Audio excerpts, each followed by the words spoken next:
the People Strategy Forum podcast. We're a show that guides leaders on how to elevate the workforce overall, because we believe that people are at the heart of successful organizations. A team member's well-being, rewards, their career development, it's all essential to a happy and healthy and highly productive workforce. So this show discusses the practical and effective leadership strategies for our top executive and senior professionals and talent managers overall.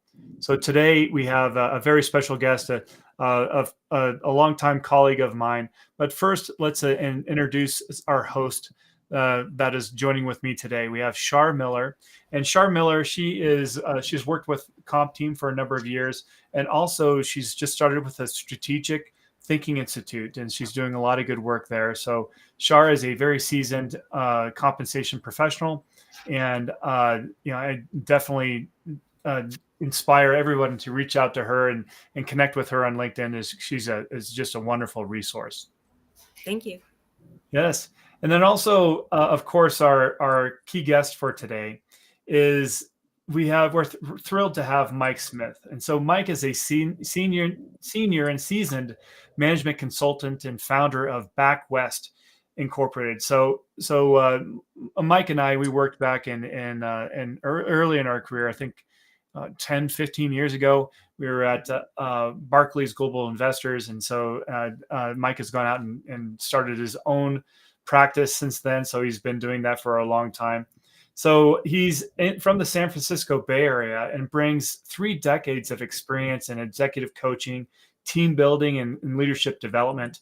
He's played a pivotal role in cultivating talent and culture at Atria Bio from its inception, its beginnings to over 300 employees, I believe, is what they've grown to. So Mike's experience spans a diverse range of sectors, including financial services, high tech, and biotech.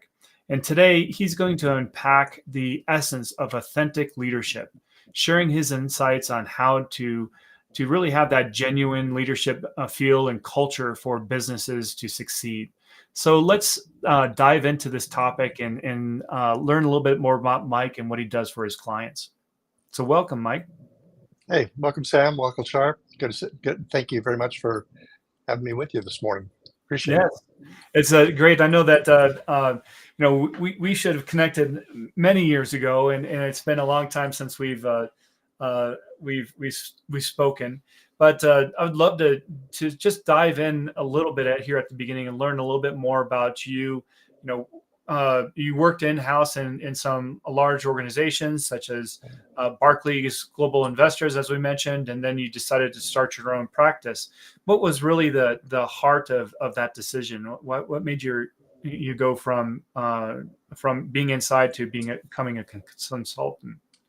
So years ago, I had a bug in my bonnet, I guess, that I might want to have my own consulting practice. I was actually in Chicago, and the name Back West comes from, for those of you who are out east, when people say, "What's it like out west?" For those of us who grew up here, it's home. It's back home. So I said, if I ever do this, I will come up with a name called Back West, which I've done. And then my background is kind of a broad HR generalist. Earlier in my career, I was senior VP, head of HR for McKesson's $15 billion, 4,000 employee business unit. Left that in '96. Really found myself in a case where I thought I was in the wrong place, right time. And so if you think about what was going on in the mid-'90s in San Francisco with the start of the internet boom, and whatever, and I was working with a very 155-year-old firm at that time, a very kind of legacy firm. I thought there's something better I can do, and thought that perhaps what I should do is get some other experiences to credential myself. So left McKesson, went to a biotech firm, a company called Chiron then. And if you think about what's in the Bay Area in terms of industries, it's really capital markets, tech, and biotech. So punched my ticket at Chiron Corporation, ended up taking a role as a managing principal with 4 founders for a tech firm. That was my tech punch. And then eventually landed at Barclays Global Investors, Sam, with you, which was getting credentialed in capital markets. Because one of the things about having an impact on folks is people want to know, have you done it? So Yeah. if I say to Shar, who spends time in Mexico, what's it like? And she tells me that she's read a book on Mexico or she speaks Spanish from third grade. She's not well credentialed.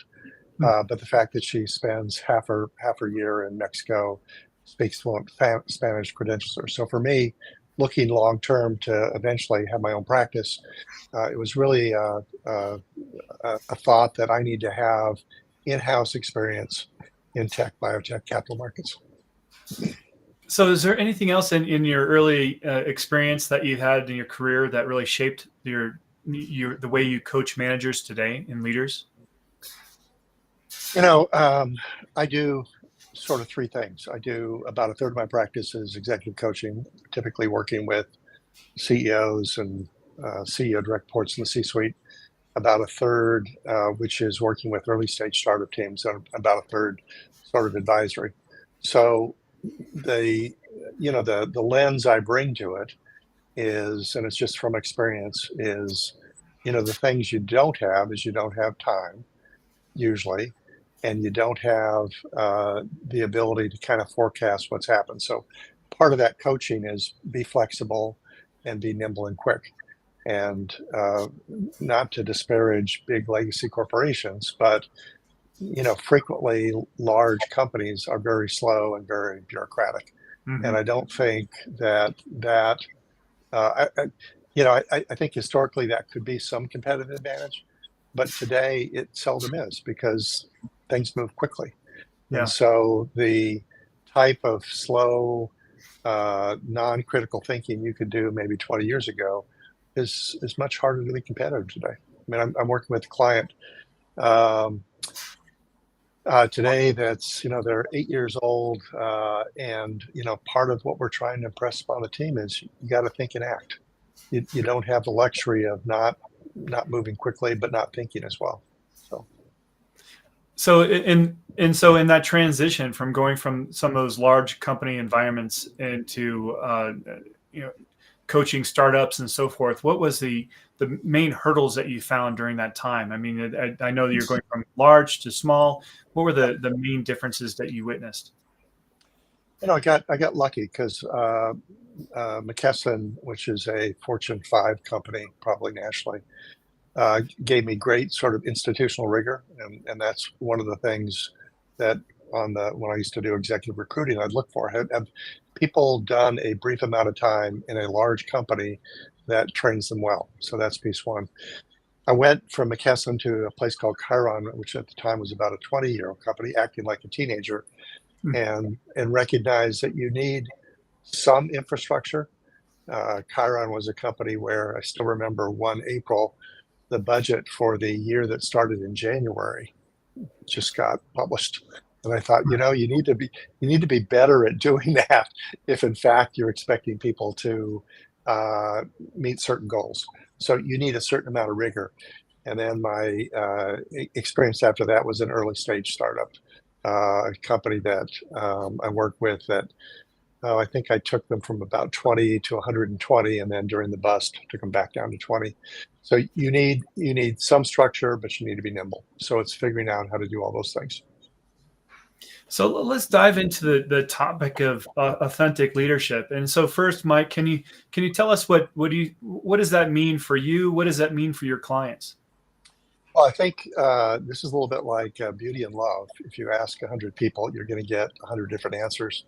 But part of the way people uh, experience authenticity is that the person knows what they're talking about or knows what they're speaking. They have conviction, so they have a point of view, and they're credible.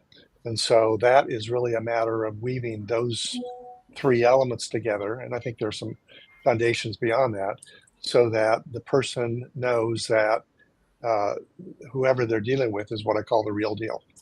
And I think the flip side of that we see so often, unfortunately, is uh, leadership. Authentic leadership is viewed as kind of a wrapper. That if I just do certain things, and Elizabeth Holmes is my exhibit A, and be an exhibit C, then I'm going to be experienced as sort of the real deal, authentic. And I think that's unfortunate. And we've seen what's happened with Holmes, and there are other people out there too. So Yeah. it's really an approach where there typically is some self work to do. There's some rigor to be gained, and then there's putting yourself in a setting, whether it's in person, we're virtual today, where that you are able to convey what it is you're trying to push forward.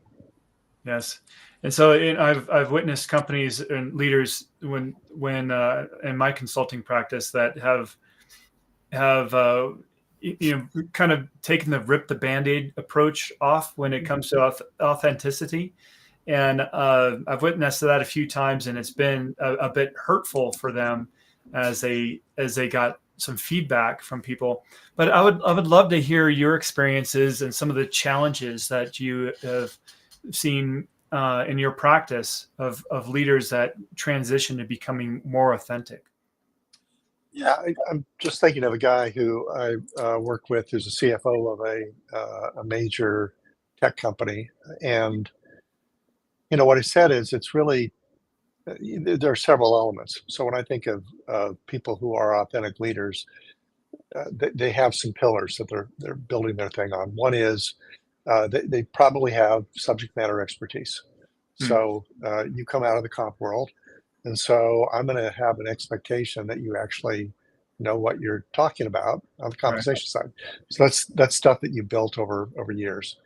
The second is that you have probably a degree of business chops.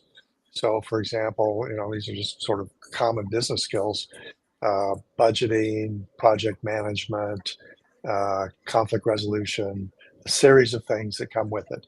And I think the third for leadership, and I'm a big fan of the work of Jim Kouzes and Barry Posner. They have a book called The Leadership Challenge. It's based on a bunch of research, and they have 5 sort of key competencies that they anchor their work on when they've looked at systematically who's a successful leader. My favorite one is an attribute they call models the way. So the work for me with coaching is, out of the gate, is where is the client in sort of those skill sets or competencies? Because if I am trying to be an effective leader, those are pieces of armor that can fall off easily. Hmm. And when they fall off, it's a little bit like, the emperor's new clothes. It's like, Yeah. oh, they really don't know what they're talking about. And what that invites, that invites investigation to what else is not there. So that's kind of piece one. So in the case of the client, I'm going to give you a long answer. He had all that stuff. Hmm. He was clear about some things in terms of the leadership competencies. But what he didn't have is a sense, and this is to me the layer on top, a clear sense of articulated personal values.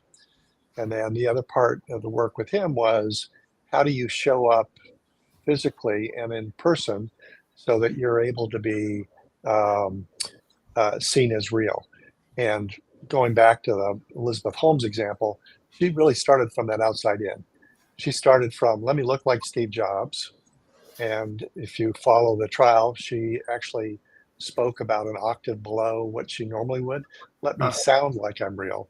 But, once you started picking at the story, there wasn't much there. So in the case of the CFO, it really was a matter of, let's get clear about your inner values.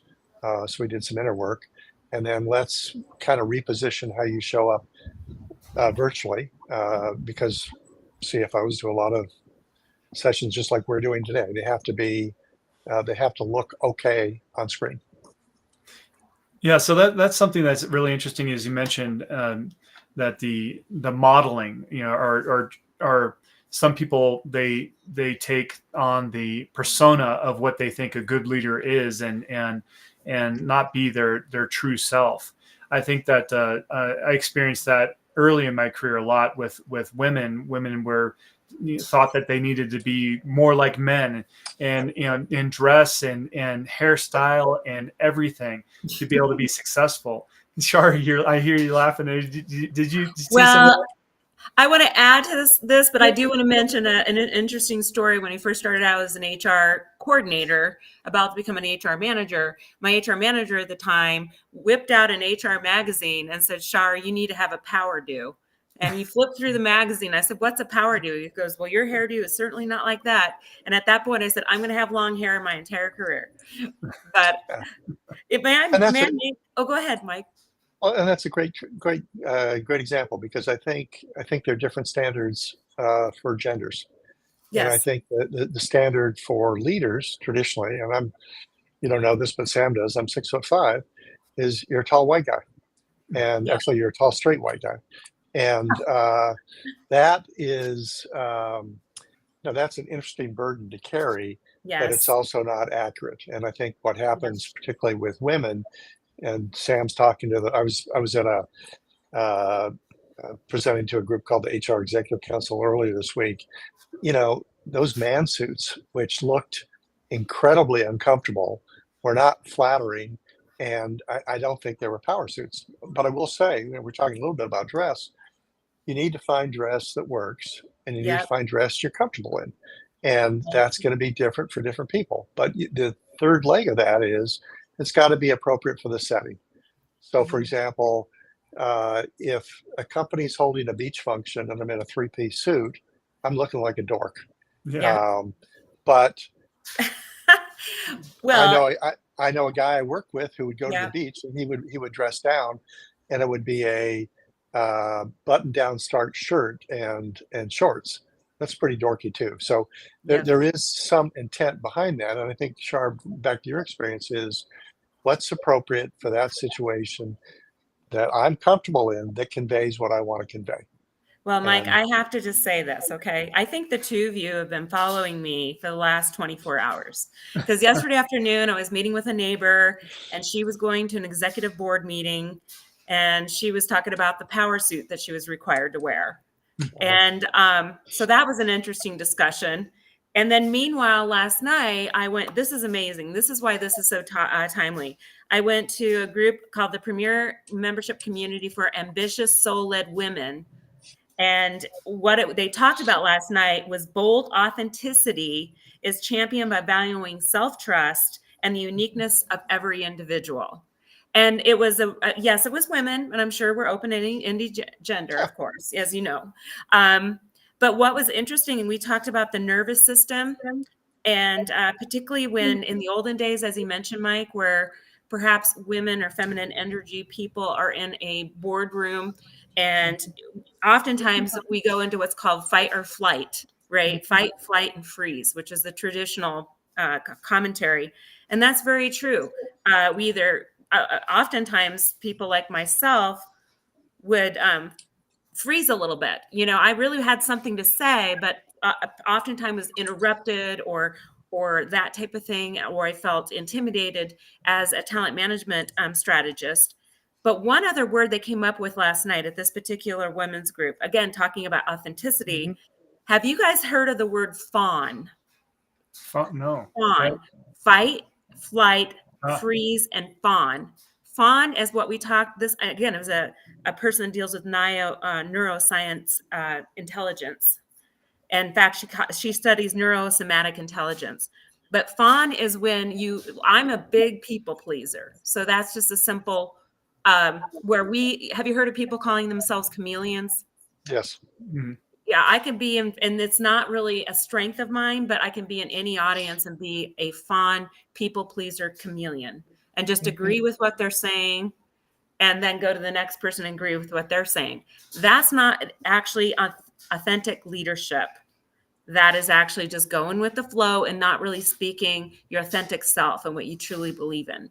So I do believe times have changed in the boardroom. Mm-hmm. So I'm curious, Mike, what do you think about just some of the commentary? What do you think about the changing times in this realm? It's changed. We're not where we need to be. That's what I think. So I don't want to go down a rabbit hole of dress, but I have a couple thoughts that just come to mind. So let me go back to the CFO client that I was talking about. So he's a Indian-born man who's got he's brown, and one of the tricks for him is how do you show up virtually? And so one of the parts of work is he originally had his camera set up so he looked like a top of a brown head with a blank background. And so visually, unlike Sam today, he got lost. I said, let's do a couple things. let's change your wardrobe and let's put on a darker, either a white shirt or a darker blue shirt so you actually pop a little bit. And sometimes, Shar, for women who tend to be not 6'5" most of the time, when you're in a boardroom, you got to figure out how do you show up. Women tend to be smaller. So it's like, don't wear those muted clothes. You're not going to want, do not wear flaming neon. That's not going to work.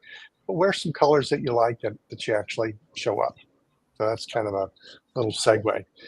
I have a client who works primarily with venture capitalists who are primarily men. And the challenge with the fawn piece is that in certain settings, those guys are pure alpha type sharks. And so saying to somebody, boy, that's the stupidest idea I've heard today, is going to get you eviscerated. If you're a male, you can get away with it. If you're female, you are just going to get clubbed. And so part of the work with her was coming up with what I call a different script to use. So she wasn't fawning and just agreeing, because that can be the inclination.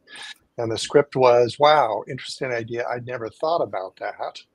Can I circle back after some reflection and get back to you? And, you'd have somebody who would say, I think we should have peanut butter cure cancer, right? As an example, dumb idea. But if you say that's a dumb idea in certain settings, you're going to get knifed is what's going to happen. Yeah. And so readjusting how you rebut in a way that works was a effective way to do it. That could have been any number of, let's call it more marginalized people, and use that. And her experience was usually the person would call her the next day, the other guy would call her and say, I thought about that. That was really a dumb idea. And she said, I had some questions I couldn't answer. And if they didn't call, she would call them, the 5% who didn't call. She'd say, here's some questions I couldn't answer to get back to you. So there are certainly dynamics in the boardroom, and it helps to be able to read them. In the ideal world, it's a very much more inclusive environment that values that sort of thing, but we're not there all the time. Yeah. If I can make a comment as well, Please. I totally 100% agree with you. And in my experience, it's difficult to coach executives and senior leaders to change their behavior in a boardroom. I'm curious about your opinion about this. As we mentioned earlier, I'm a strategy skills consultant as well as a talent management consultant. And I truly believe evaluating our competencies and identifying that perhaps we're not strategic or need to work on our business acumen or need to be more financially or whatever the competency may be, one, to identify that, and then from a learning and development standpoint, really work on that particular skill set. So we are feeling more confident in those types of settings and be able to, it's one thing to think that we have the strategy or the mindset, but it's another thing to fully develop those, and every leader can work on that development. So what is your thoughts on that, Mike? I agree. And in terms of the work I do, so when I coach somebody, apart from collecting 360 data, and I interview people, I do it the old fashioned way. I used to run employee survey programs, and so I know way too much about data collection. So I do that. But the other thing I do, which is rare now that we're out of the pandemic, is I shadow people. And Sam knows I'm a tall white guy. I become the smallest little, nit in the corner and watch how people behave. Because what you can do is you can see that. Later today at 11, I'll be sitting in on a leadership team meeting of a client. And the purpose really is to see how do they interact. So my job there is to spot coach people so that if somebody is not enabling folks to participate, I'll say, here's what you did. Here's what the impact was. Is that what you want as an outcome? And if the answer is, hey, you're shutting down people, that's probably not what they want. But most of us, including myself, are incredibly not self-aware. There's a lot of data on that. And so you're not aware of those behaviors. You have to call them out. And then part of the work is how do you shift behaviors so that new behavior becomes adopted and durable and reflexive? Because you want the person, I mean, we all have this. Somebody last night described it as, are you not aware that you're picking your nose? And the answer is most of us, no, we're not. And so it's identifying the competencies you want to work toward, creating a learning path, if you will, a practice. Sometimes it's inner work, sometimes it's out of work, and having the person adopt the new habit. So totally agree. So it's interesting. I mean, we're talking about authenticity, and then you're bringing up some great examples about how certain people, when they are themselves, may not have or it could be caustic in certain situations, or they may drown out people. And so, where's the balance of being authentic and then also improving our style to where we're more inclusive of others? I think part of that authenticity is, and this is the inner work, and the Kouzes and Posner people have these little value packs cards that I'm quite a fan for, is identifying what's important to you. And that's just a prioritization exercise. Is being inclusive important to you? Is being dominant important to you? And there's not a right or wrong here, it's just an is.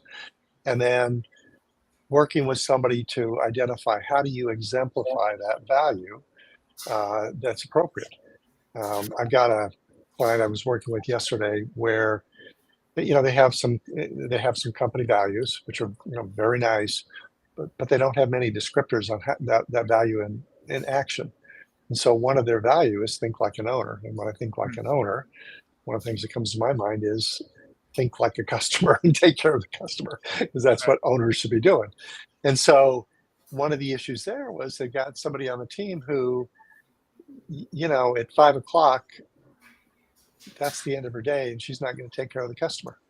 And so if you can say to her, look, in our organization, and she's a senior manager, thinking like an owner means accepting responsibility for taking care of the customer and articulating that, and then giving her, in this case, some examples of behaviors that we would expect to see, like, is there a handoff when you leave at 5 that somebody else is going to take that customer, so that she has a cognitive idea about what the behaviors are, and then supporting her, in this case, around what that behavior looks like in action.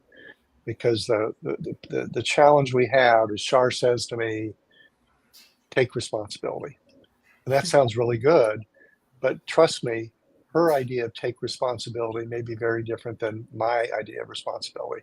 So the richness in the conversation is, let's talk about what that looks like. The example, I'm going to pick on people not in Colorado and California, but if somebody says, let's go out for a great meal, if I'm in certain parts of the country, that's going to be, I'm going to go out to Chick-fil-A and have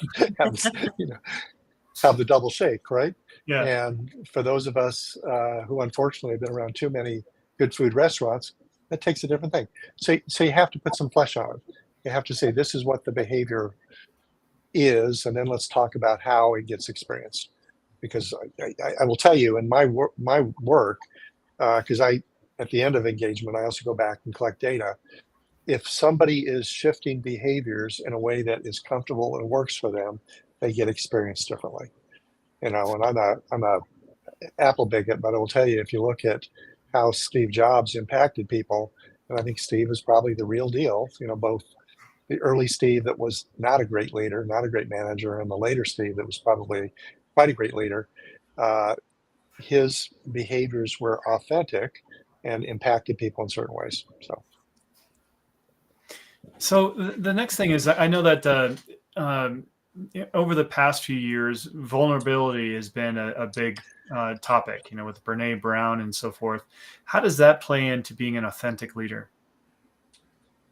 Well, I think when we go back to the, kind of the models away is, there's a myth that the leaders always get it right, and they don't. And not to go on a political slant, but I don't know the last time I heard a certain former president say, I screwed up or I'm sorry. And so if in fact you want to model that saying made a mistake, let's fix it, let's move forward, then you got to be able to do that. And so I think part of being vulnerable is appropriate disclosure uh, about uh, being thoughtful about saying, here's where I'm a little concerned, and then being able to move forward. I think leaders, I mean, being a CEO is a tough job. Hmm. And so for CEOs to say, hey, our sales have dropped by 90% and I have no freaking idea what we're going to do is not necessarily helpful, by the way. Yeah. It will scare people, as opposed to saying, we have some challenges, we're going to figure out a way to work it out, and we can solve this together. Now, admitting the challenge is healthy, I think, enlisting people to do it. So when she talks about things, I think part of it is being vulnerable. There's a new book out by Charles Duhigg called Super Communicators, and people assume vulnerability is always about talking about mistakes. I think that's and Duhigg would say that's not the case. So one of the things that you can do to be vulnerable is just talk about shared experiences. Hmm. There's a little practice that I've started to adopt because I get asked to assess and talk to a lot of people, and I want to get to know them quickly. I mean, we got finite time, but asking a simple question like, "Hey, we all ask the question, where'd you grow up or where are you from?" And asking a simple follow-up like, "What's your favorite experience?" Elicits some vulnerability from the person, and also gives you a opportunity to share your favorite experience, which is a little bit about getting to know the person. So that is a little bit about being vulnerable. So it Okay. can come in a variety of ways. Can I mention something on this? Because, as talent management executives, as we've been or are, I think also vulnerability is not going to occur unless there's a true sense of values and trust. So if our leaders or employees don't feel that trust to be vulnerable, or the culture does not protect the psychological safety that we talk about a lot at our people strategy forums, I think many leaders and employees will not be vulnerable. And I have been in that situation with a president where he asked for vulnerable feedback or a candid feedback. And it was scary. It was very scary because I didn't quite feel trust, that my job would not be on the line. So what are your thoughts about the cultural aspects of trust and those values that affect vulnerability, Mike? Yeah, there's and this is something I cribbed from Trium Group, Sam, that did some work at BGI. Hmm. But they have a trust model I like, which is trust has got three legs, like a stool. One is, do I understand the person's motive? Am I clear about that? Are they dependable and reliable? And then the third is that they're competent. And so if somebody asks me for feedback, and I've had this happen to me, and I'm not quite clear about what the motive is.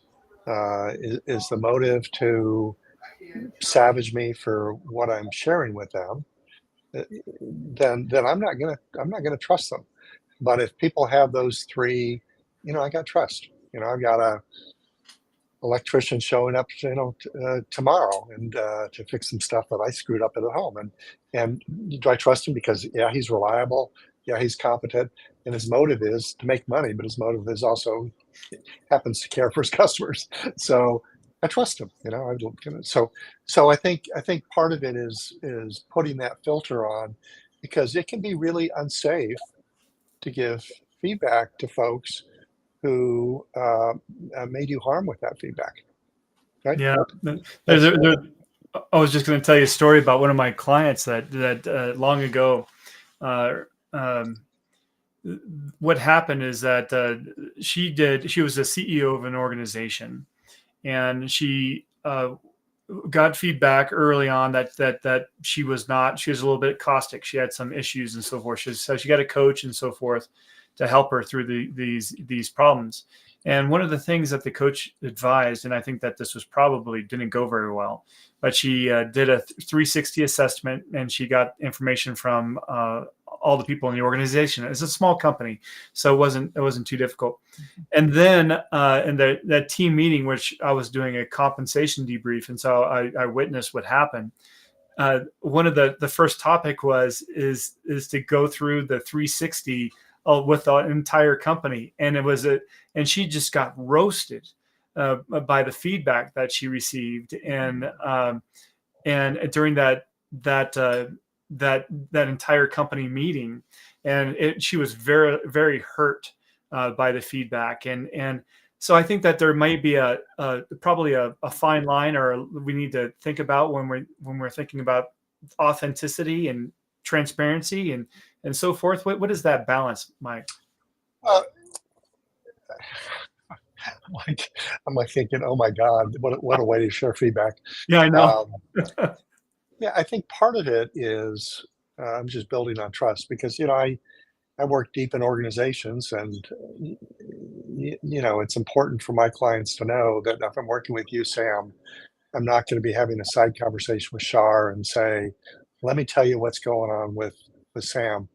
But when I do work with folks, one of the things I strongly encourage them to do is share back the feedback. And the way I structure my 360s are really, what is the person, where are the opportunities?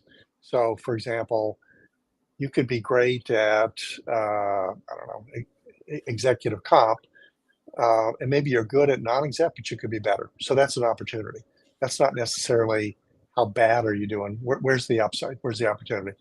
And then I also focus on what are the strengths? What do you want that person to keep on doing because they work well?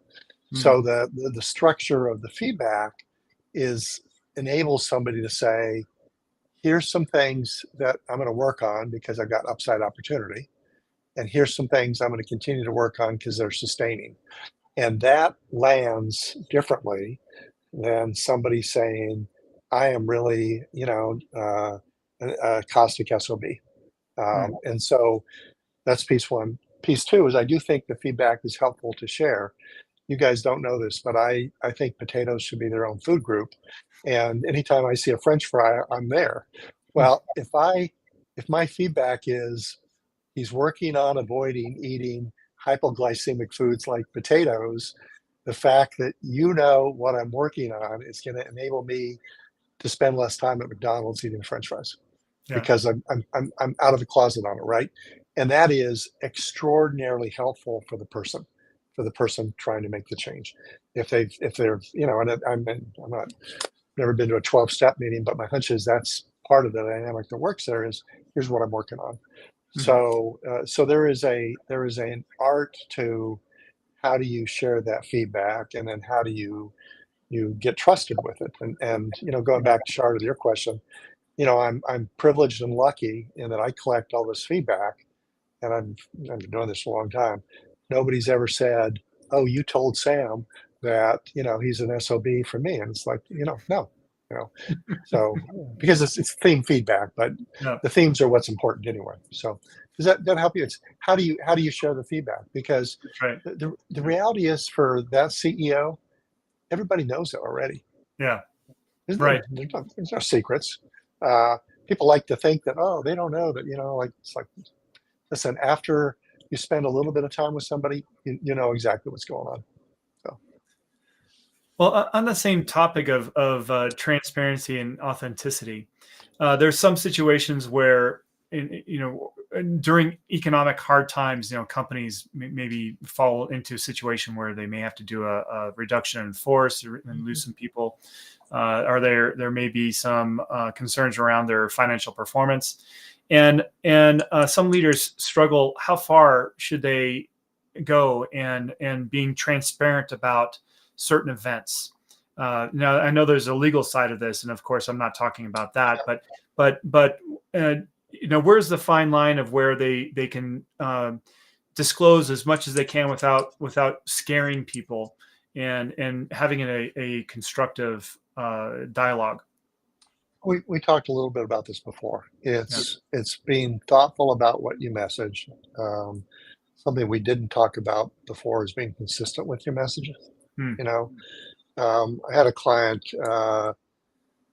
who, biotech client, and if you followed the markets, you know that in 2018, 19, 20, there was what I would call funny money going on, where if Shar decided that peanut butter was in fact a cure for cancer, she could probably raise a lot of money doing that. And then that tapped off kind of at the end of 2020, maybe early 2021, and funding got very tough. And so what you saw in that sector is a number of biotech companies, I would refer to them colloquially as drunk sailors, realizing that they need to get sober real fast, and a lot of layoffs occurred. So in this case, one of the things I think the CEO did quite effectively is say, look, here's what our runway is, here's what our progress is, here's how I think about things we would do, whether we get cash in or cash out. And he had a point of view, which was that retaining people who were performing were the most important thing for the company. And a strong belief to avoid layoffs. The guy's been around for a long time, and really uh, intermittently repeated that message so that people knew, and they eventually did a small riff last October, a 10% riff, that that was a last resort for the company. But the company employees were really clear about how the thinking was. I think the problem frequently is the people at the top are saying things are good, things are good, things are good, and the next thing you know, 25% of the team gets whacked. And of course, they're saying, where did that come from? And so they don't have that under the hood understanding about how are you thinking about things. The reality is, crazy things happen. You may have a board one day that says, you know, we're gonna fire you unless you do something, because you know boards are somewhat unpredictable. But I do think it helps to have think of it as a longer conversation. It's not a, you know, a lot of times people want to do a one pass, and a one pass is not a conversation. One pass is an announcement, and it's not. It doesn't usually stick. So. Well, when thinking of your experience across multiple industries, such as biotech and technology, and also the financial industry, does authentic leadership have nuance between those different industries? Absolutely, because part of this is you know you're swimming in a pond, Hmm. and so you know I earlier was talking about clothing. You know, you need to think of clothing you're comfortable in, and what's the setting. I think there are nuances between people who are in a uh, you know, I think of capital markets, and Sam, you and I have probably worked around a lot of people in asset management companies and private equity, whatever. The cycle is very different than a tech company where they may be open and shut within a year. So Yeah. if I'm doing a fundraise and I'm looking for, you know, investing out 5, 7 years, you know, my hair is not quite on fire all the time as it may be on the tech side, where the cycle turn is much, much quicker. And one of the things for me as a practitioner is I have to recognize the way I experience folks is going to be different, and I have to adjust my own sort of cadence and tempo. May I Hmm. mention something about hair? Because when I was a junior HR leader, I often had a CEO and a president that would criticize me because I was responsible of hiring like 20 people in a month's time. Mm-hmm. And there was a lot of critique about hair. However, today, and the type of Hair on fire, or just your hair? hair, no, not my hair, the people I was hiring. But now it's about dread. I mean, there's cultural differences about hair. Yeah. You know, Mhm. dreadlocks, braids, Yep. you know, colored hair. Right. You know, there's people that don't have the perfect hairdo that was acceptable 20 to 30 years ago. So I think that the diversity and inclusion definitely needs to be considered when we talk about dress and hairstyles. It's not like everybody has a crew cut. You know. It's a big range, and I think part of what uh, part of what we have to realize is where that change is occurring. I mean, it wasn't all that long ago that if I saw a CEO in many industries, they always had a tie on. And I can Yeah. remember, this probably goes back 30 years ago. A guy named Ron Meyer took a job at, I think, Disney, and part of his deal was he didn't have to wear a tie. And, now when somebody wears a tie to a meeting, I assume they're a banker, because in the San Francisco Bay Area, they're the only folks that are wearing ties, or there's somebody's going to a funeral, maybe a wedding, but even a wedding, you don't see that. So part of it is, you have to point that out sometimes. People have all sorts of funny biases about things. I mean, Shar, if you've done talent management, my favorite exercise is when you're looking for a senior search, and somebody's got a job spec, and the effective way to do that is to say, here are 5 people who aren't candidates, but I want you to look at their resumes and call out what pops up. And somebody says, oh, Sam went to a state school, I like that. Well, that's not on the job spec, right? And so you'll get people saying, did you notice that XYZ? I mean, Sam and I work with one of my favorite recruiters, who's a very tall woman, and she's big as well, and she's great. And my screening process is usually to do a phone screen, because recruiters spend much of their time on the phones. So I want to start with the most important thing. And of course, she's great on the phone. And when she came in, I thought, tall person, right?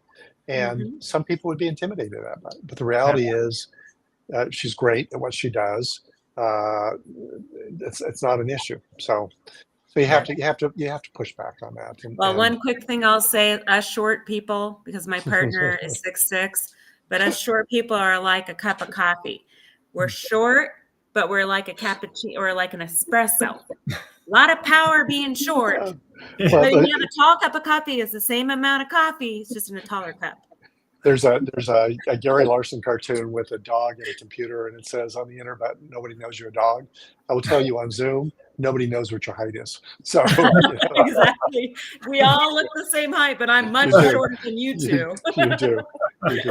So. Well, that's great. So as we wrap up the conversation here, Mike, this has been a really great conversation. So thank you. But what are the main things you would like our listeners to walk away with? I like 2 things. So one is, be aware of your setting, because one of the ways we experience leaders is how, generally speaking, it's a visual world. And so what's your intent behind how you either show up in person? And again, avoid being fake, because it's easy to spot. So no man suits, unless man suits are your idea of comfortable clothes. So show up in person, and then also show up on screen. And I apologize in advance to these 2 guys. I'm at a client site, so the usual background I have is not there. But think about that. Think about that in person. The second thing is, have some clarity about your personal values, because if you have conviction around certain things, like I have conviction around being inclusive, you want to be able to be comfortable with expressing that in a variety of ways. And so have conviction around your personal values, because it shows up. So if you say, for example, customer service is really important to me, and it's not, it shows up in a host of other behaviors. So those are the 2 things. Great. Well, thank you so much, Mike. It's been a pleasure talking to you and getting all your great knowledge from you. It's great. Yeah, and Sam, it's been great to reconnect. And Shar, new friend, I'll send you the I'll send you the mural we talked about. His artwork is available. It's great. Oh, yes. Please connect with me. I love what you said today, and I'd like to share our Portavari experiences. That's right. Alrighty. Well, thank you, everyone. Thank you, everyone, for tuning into the People Strategy Forum, and we'll see you next week. Take care. Thank you. Bye. Bye-bye.